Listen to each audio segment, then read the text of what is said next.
Dear learners, in this session we would be discussing the various characteristics of self-help groups, that is SHGs. In the previous session we had discussed the concept and various definitions of SHG and how SHG evolved. Now this is the continuation of the SHG part, and we need to understand what are the various characteristics of SHGs.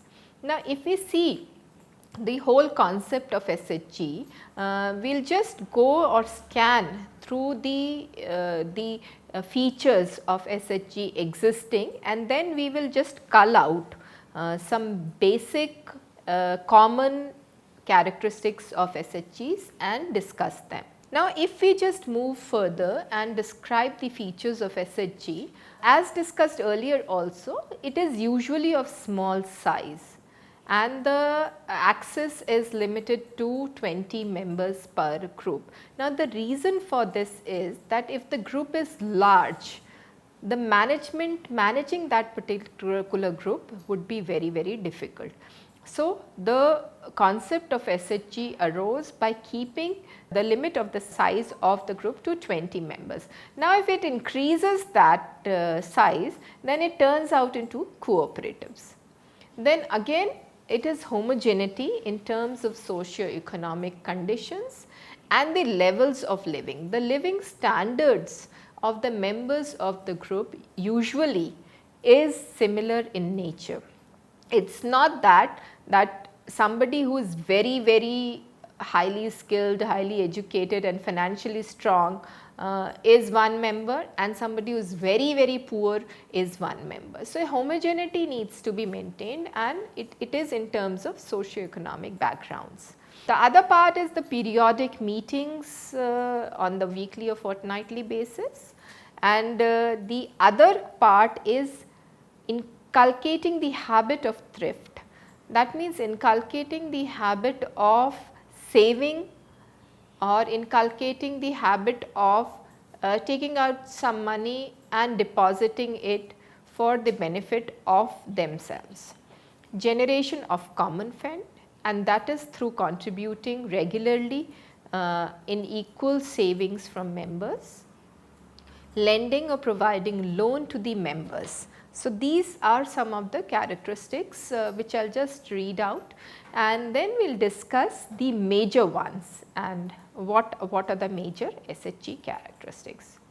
Now availing credit support from financial institutions without collateral substitute, this is very important characteristic of SHG, where the member or the person from the same community goes to the bank, gets the loan without depositing one's property or jewelry or any kind of collateral substitute. This is very important. That means they get the loan without putting or investing some other thing. Each member contributes a specific amount, and the members can turn to the joint saving for loans. After 6 months of being monitored, the group becomes eligible for a bank loan. That means for 6 months continuously they have to follow the guidelines provided for SHGs, and then only they become eligible for a bank loan, because enough deposits should be there for generating the bank loan. The revolving fund or the rotating fund helps the members to draw from it for medical and educational expenses. It is kind of an insurance, or to perform marriage, or to have social functions, and to undertake family obligations, or to support their husband's enterprise. So since women, basically the target group are women, so they can even support their family in different forms. So this is a basic criteria. Then the more educated women, they tend to hold the leadership posts and the powerful posts, as we discussed that the meetings need to be conducted. So in rotation, so usually the meetings are conducted by the leaders of the group who are educated enough to understand the concept of SHG. And the leaders are chosen why? Because they have to deal with financial functions and the dealings with the banks, the government officials. So, they should be aware enough how to do the dealings with the self-promoting agencies. And they are also involved in calling and conducting the meetings, or they are involved in the decisions regarding the selection of borrowers, the amount of the loan, the rate of the interest, the repayment schedules. All this has to be decided by the group, and this needs to be taken care of by a person in the written form. So, one person acts as the mediator and a source of communication between the self-promoting agencies and the banks to the group members or the SHGs. So, this is how the leadership role comes into picture. Then other characteristic is to encourage women to realize that they may be vulnerable as individuals, as the societal norms say, but actually it is not. But collectively they can use their intelligence and creativity to solve their own problems and of course to solve their family problems. SHGs, they may be formed for any purpose. It can be for credits, that means giving loans, for savings, for mutual help groups, for learning groups, anything.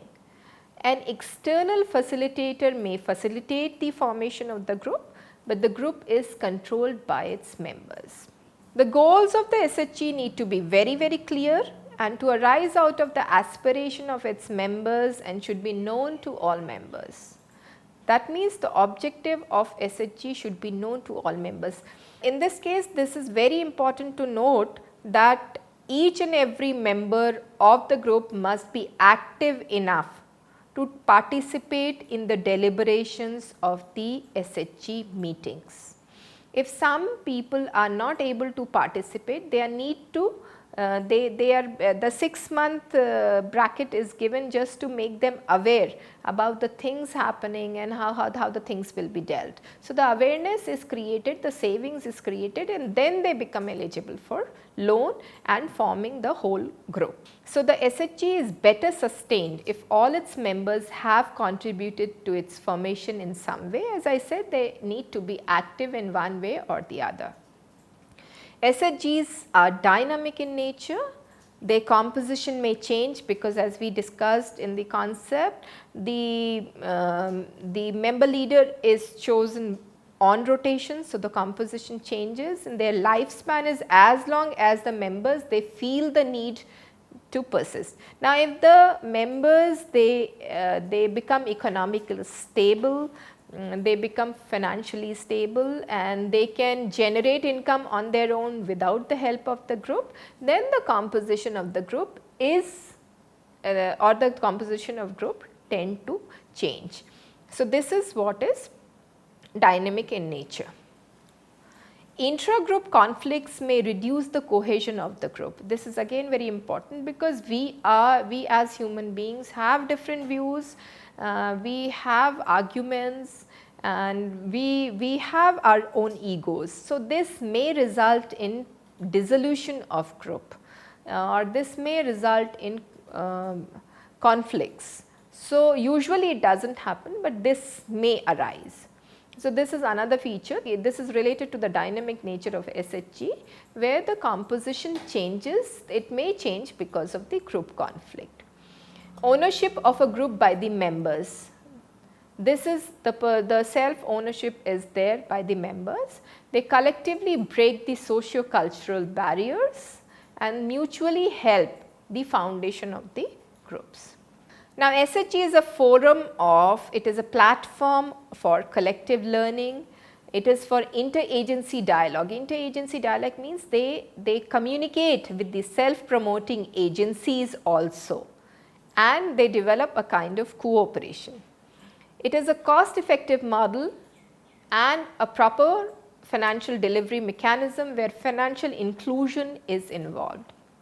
Mature SHGs assist in formation of new groups and promotion of federation of SHGs. So, there are SHGs like I was talking about Seva, though it is a cooperative now. So, there are SHGs they help new groups to form and they promote them, that is the SHG federations. So, they promote those small groups to come up in a better way. SHGs are formed outside the activities of the bureaucracy and the political parties because they have the limited scope, and the intervention of the latter is risky, costlier, and the benefits are only shared amongst the members on an equitable basis. That means the sharing is equally done. SHGs follow a truly participatory mode since they are people's organization, and they involve participatory decision making, and their functioning is based or felt needs of the people and based on use of local resources. Now, these out of those many characteristics, these are the 9 major characteristics of self-help groups, and that decides how the self-help group exists. These 9 characteristics are: first is voluntary, it is based on a cause, it is informal in nature, it has a limited size, it has a control, it has members, it has meetings, and it is related to development or empowerment. We will discuss these one by one in brief. The first part, the SHGs are voluntary in nature. The members are the volunteers of the group. They act as volunteers and they are the members also. The individuals on their own decide to form or become a member of SHG. So, there is no forcing mechanism. It is by choice. Voluntary means by choice. So, you have to come forward by choice and be a part of group or form a group. So, this is voluntary in nature. The other characteristics, the main feature is that all the SHGs, they are based on a cause. They are created because there is a cause existing. They have a certain goal. They have a certain objective to achieve that goal.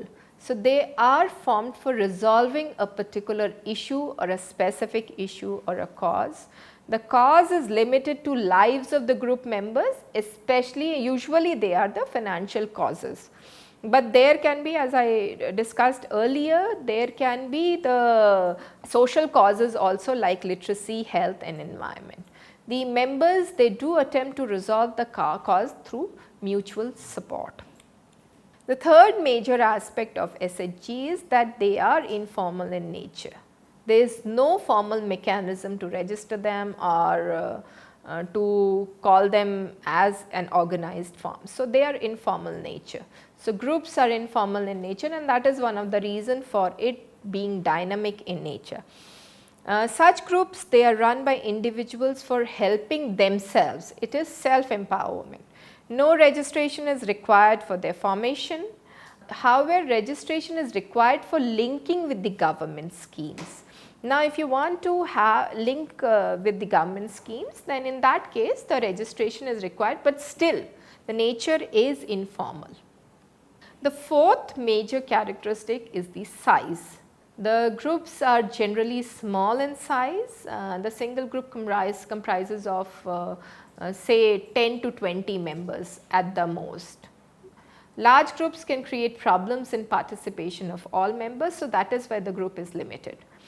SHGs with less than 10 members may not be able to collect a good sum of funds. So, again, if it is less than 10, it is difficult to generate income and create savings of a substantial sum. If it is more than 20, then participatory problems come into picture. The fifth aspect is the control. The group is controlled in a democratic manner, and all the members, they have equal rights in the group. Every member is allowed to take part in the decision making process. So, in that case, the control is with everyone. It is not a single control. It is not a bureaucratic control. So, every member has the right to speak up, to participate in the decision making, to control the happenings. If the conflict arises, every member has the right to evade the conflict. Every member is allowed, or every member has the right to participate in the decision making. What kind of decisions to be taken, how much savings to be done, how much loans to be dispersed, etc. So, the limits can be decided by the group itself. The sixth aspect is the financial inclusion. This is one of the major aspects or the major feature of SHG, and financial inclusion basically means that the poor from the lower social economic background, they are included in the mainstream of the society. They are well off enough, they are financially strong enough to fend themselves. So, this is a kind of financial inclusion also. The members, they are required to pool the funds and the members, they are allowed to take the loan from the collected funds at lower rate of interest. In this case, the collateral is not there definitely, but of course, the interest rate is there when somebody takes the loan. After 6 months, member can pledge the collected funds and get the bank loans also. For the 6 months, they can take from their rotation of income itself the loans. The SHGs, they require the members to keep the savings essentially. The seventh characteristic is the meeting. The group is required to meet frequently, maybe weekly, fortnightly or monthly. Usually the weekly and fortnightly meetings are suggested, but in certain cases monthly meetings are also held. All the members, they are required to attend the meeting, that is compulsory, because everybody has the participatory nature, everybody has to participate in the decision making. So, therefore, all the members, they are required to attend the meeting. The minutes of the meetings are to be maintained in order to keep the record. So, the proceedings should be maintained, and usually it is done by the leader of the group, and it is circulated amongst each one so that they know what is happening in the group. So, in that case it is more transparent in nature. The other aspect is the members. The members are usually from the poor families, and majority of the SHGs are formed by women. Members are usually from the same socio or financial backgrounds. Usually when we talk about SHGs, many of the SHGs, like there are groups who make of the women groups, because women, they are very good with it is said that they are good with cooking and cooking things like pickles and like making crispies, etc. So, they form those groups and they sell it across to generate the income. So, majority, most of the SHGs are formed by women. All the members are women in that particular group. There are SHGs, as I said, there are SHGs which do have men also, but basically it was started as a movement for women empowerment. So, the members are usually from the same socio and financial background. Now, the last characteristic of the SHG is the development or the empowerment of the women. SHGs, they help in the development process in the rural areas, basically in rural areas. The members, they work towards the issues such as women empowerment, abolishment of alcoholism, education, etc. Now, I can give you an example of a nearby state where the women came together to combat or to fight against alcoholism, where they even met with the self-promoting agencies, they even contacted the government to abolish the alcoholism, and till date alcohol cannot be consumed in that particular locality. You can't even take the alcohol in that particular locality. So, that is one example.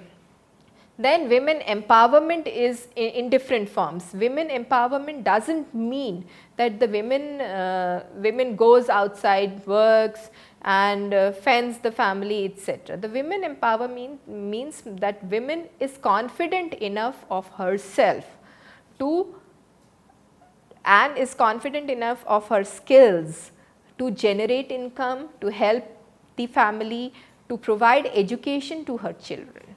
So, this kind of developmental aspects come into picture. The SHGs, they help in poverty alleviation amongst the backward classes, and that is done amongst the group itself. It leads to the elimination of informal lenders, like I was talking about the microfinance institutions, how they came into existence.